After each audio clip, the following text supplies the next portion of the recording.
Raw is written and directed by the French female filmmaker Julia Ducournau. I apologize if I mispronounced your name. And this movie is about a young girl who is just beginning her first year at a very prestigious veterinarian school. It is at the school where the upperclassmen every year make the freshmen participate in this hazing ritual. But because of this ritual, this young girl starts to develop a taste for human flesh. So what you really have is this French cannibal coming-of-age movie. And holy crap, this movie is insane. Going into this movie, I was hearing so many things. I had heard theaters were handing out barf bags, people were passing out in the aisle. Even though this movie isn't quite gross enough for me to just vomit all over the popcorn, I will say that this movie is still pretty freaking gross. Throughout this movie, there are, of course, a number of pretty gross scenes, but there was really only one scene where I was genuinely like, ooh, that is so gross. I would take that with a grain of salt though, because I am somebody who watches a ton of horror movies. I watch so many every year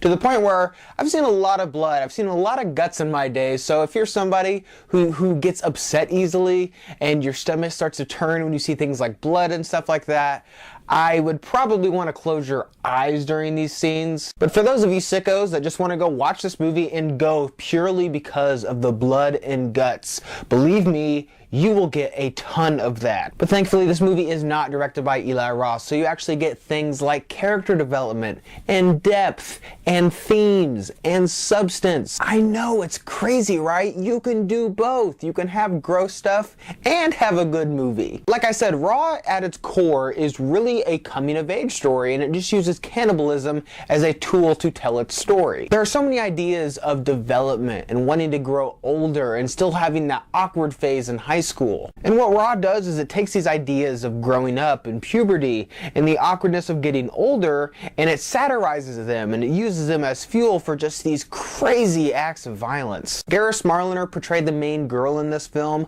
and I thought she did such an excellent job. This is her first feature film. She has done some shorts before this, but this is her actual full-length movie, and she completely blew me away with how much depth and personality she was able to bring through this performance. I really only had one problem with Raw, and it has to do with a subplot involving our main girl's sister. I really felt like it lessened the blow of a later plot point that would have been much more effective if this subplot with her sister hadn't even been there. But I really don't want to say anything more because I don't want to spoil this movie for you guys. I went into this film only knowing the basic premise of it, and it completely blew me away. I absolutely loved this film. If you haven't seen Raw, I highly recommend it. As of right now, it's got a very limited release, so I please implore you to seek out this film in the future. But for those of you who have seen Raw, what did you think about it? Leave your thoughts and opinions down below. And as always, guys, thank you so much for watching today. I hope you liked today's video, and if you did, click on the link down below and subscribe to my channel to see more movie reviews and related things. And guys, thank you so much for watching, and see you next time.